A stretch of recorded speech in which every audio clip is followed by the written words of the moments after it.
Nous sommes dans les Pyrénées-Orientales, chez les frères Modat, à Cassagne, et nous travaillons sur un cordon de Roya sur lequel il a été réalisé une taille qui permet d'utiliser les plants et la rotation des plants phytotaxiques. Donc on va pouvoir, sur chaque point de végétation, monter en spirale au lieu de monter tout droit. Donc ça, c'est un cépage qui est la Roussanne, qui se prête parfaitement à cet exercice-là, parce qu'en fait, il a des espacements entre les nœuds qui correspondent tout à fait au diamètre des bois. Et vous allez voir que ça permet de monter en spirale de façon assez harmonieuse. Alors pour comprendre la rotation des plants phytotaxiques, il faut d'abord observer la face dorsale et la face ventrale des sarments. Donc sur un sarment, on a un sarment qui ici fait dos au sarment de l'année précédente, donc au courson, et on va trouver ici les entrecœurs. Vous voyez les entrecœurs qui sont ici sur ce côté-là. Sur l'autre sarment, c'est la même chose. Les entrecœurs sont de ce côté. On va les retrouver ici, ici, ici et de nouveau ici. Et donc le dos du sarment est ici, dos au courson de l'année précédente, et puis ici le ventre des sarments est de ce côté-là. Voilà. Donc, en quelque part, on peut trouver une manière simple d'expliquer cette rotation des plants phytotaxiques. Le premier bourgeon franc va toujours tourner. Et donc, en fait, là, vous voyez que année après année, on a pris ici le second, et ici, on a pris le premier. Et si on reprend le premier, on maintient le sens de rotation. Si toutefois, je décide de prendre le second, comme ça a été le cas l'année dernière, vous voyez ici, je tournais dans ce sens-là vers ici. Si j'avais pris le premier, je continuais la rotation. Et ici, j'ai choisi le second. Et en choisissant le second, je vais changer le sens de rotation. Et une fois que j'ai changé le sens de rotation, je peux maintenir le nouveau sens de rotation en prenant de nouveau le premier tous les ans. Le premier vers ici. Si je reprends le second une nouvelle fois, j'ai pris le second une première fois, je reprends le second une nouvelle fois, je rechange de sens de rotation. Je reprends donc le même sens de rotation que la première fois. Donc là, ici, si je prends celui-là, je vais tourner vers ici. Et je vais avoir l'année prochaine le premier œil franc qui sera dans une position qui maintient la rotation.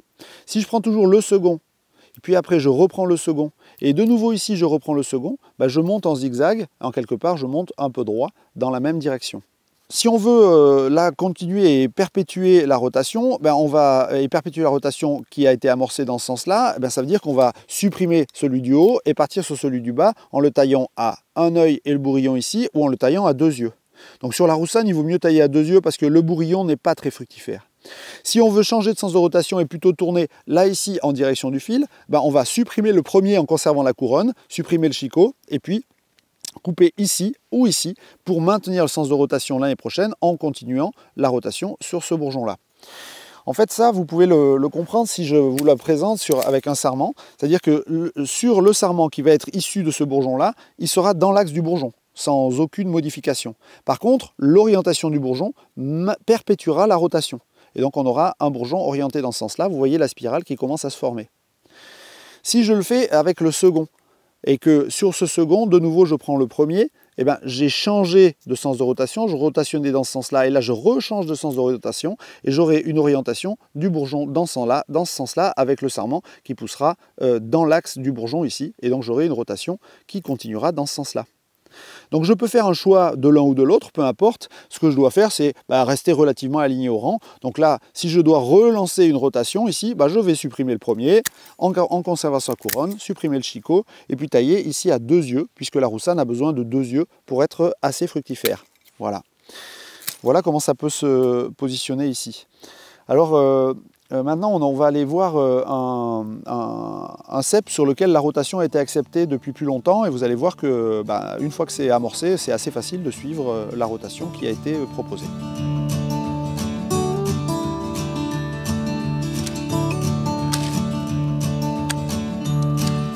Sur ce porteur-là, ce point de végétation, on voit que la rotation continue et est perpétuée depuis quelques années. On continue à tourner dans le même sens. Et là, si on veut continuer à perpétuer la rotation, c'est ce bourgeon-là qui nous intéresse. Avec ici, on a le bourrillon de l'autre côté, mais on pourra choisir aussi de tailler à deux yeux francs, mais de repartir sur le premier ici l'année prochaine.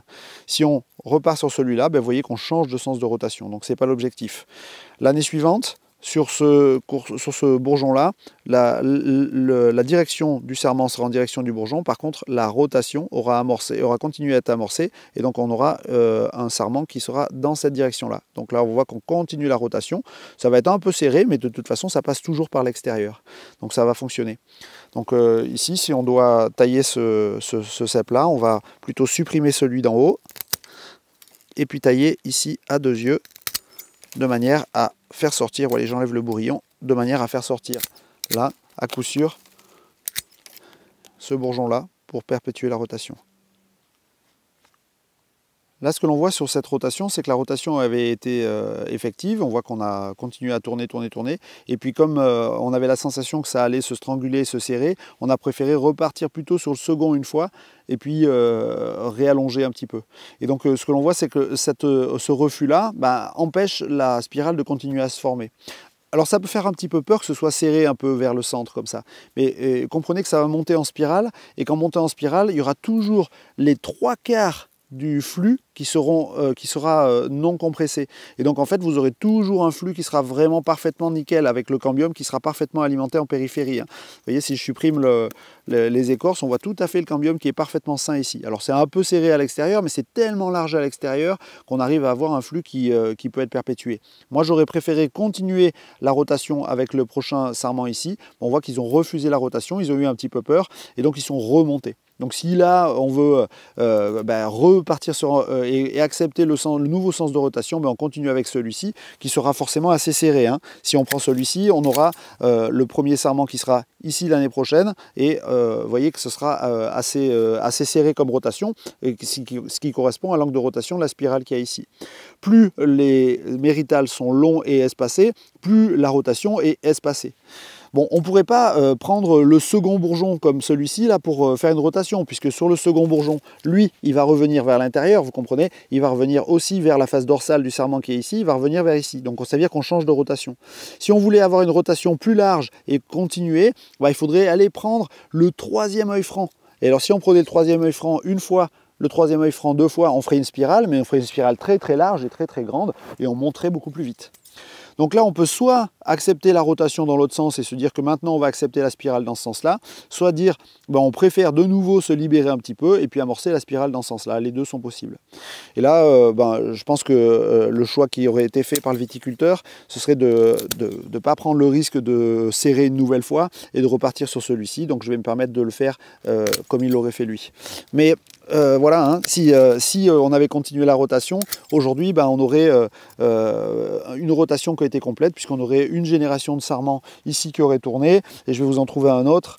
On aurait une deuxième génération de sarments qui aurait été dans ce sens-là. Donc en fait, dans ce sens-là, dans ce sens-là, on en serait déjà à encore une génération de sarments en plus, avec toujours le plan de rotation qui continue à tourner.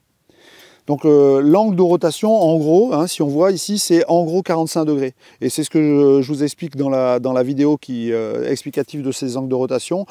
Ça semble être plutôt de 42,49 degrés, un angle de rotation qui est plus lié à ce que l'on appelle la divine proportion, le nombre d'or, la manière de créer une adaptation de la nature par rapport à des phénomènes universels. Donc voilà, on se retrouve avec cet angle de rotation de 42,49 degrés en moyenne qui permet de perpétuer la rotation. Et là, on amorce une rotation dans ce sens-là et on va accepter à partir de maintenant de monter en spirale dans ce sens-là.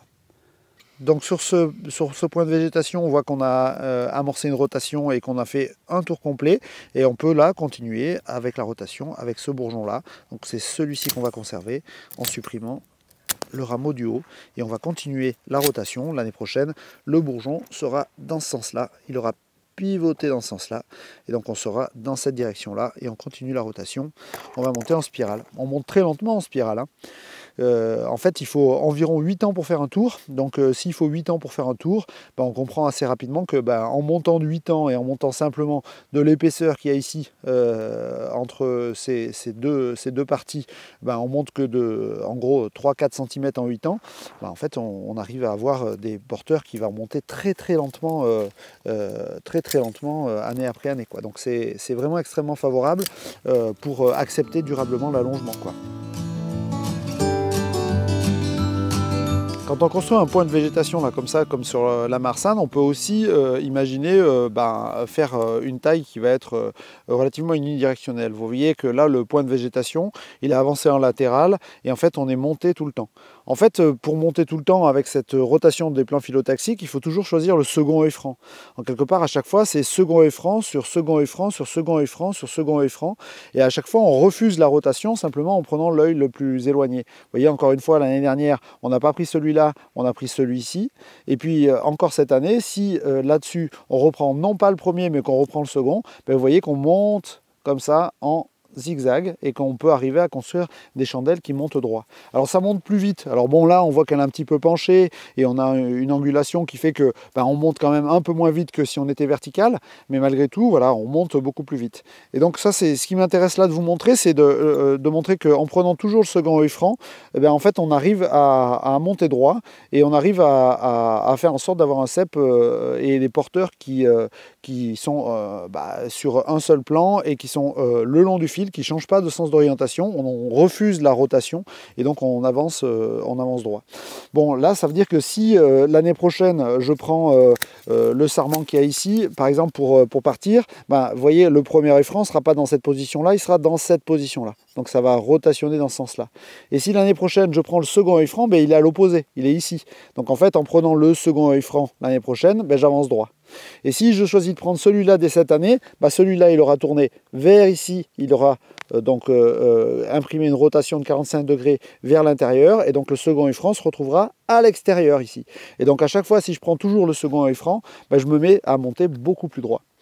Bon voilà, c'est pas un objectif forcé de vouloir monter droit, mais si toutes les chandelles penchent toutes dans ce sens-là et avancent dans ce sens-là, ça pourrait être envisageable avec la rotation phyllotaxique, en prenant toujours le second œil franc, de monter droit. Donc là, je pense qu'il vaudrait mieux peut-être un peu arrêter de monter droit et amorcer une rotation ici, mais pour l'exemple, on va continuer à monter droit ici et je vais repartir ici en prenant ici cet œil là pour allonger pour l'année prochaine. De toute façon, que je prenne cet œil là ou que je prenne l'œil suivant, l'année prochaine je vais me retrouver avec une possibilité d'avancer droit.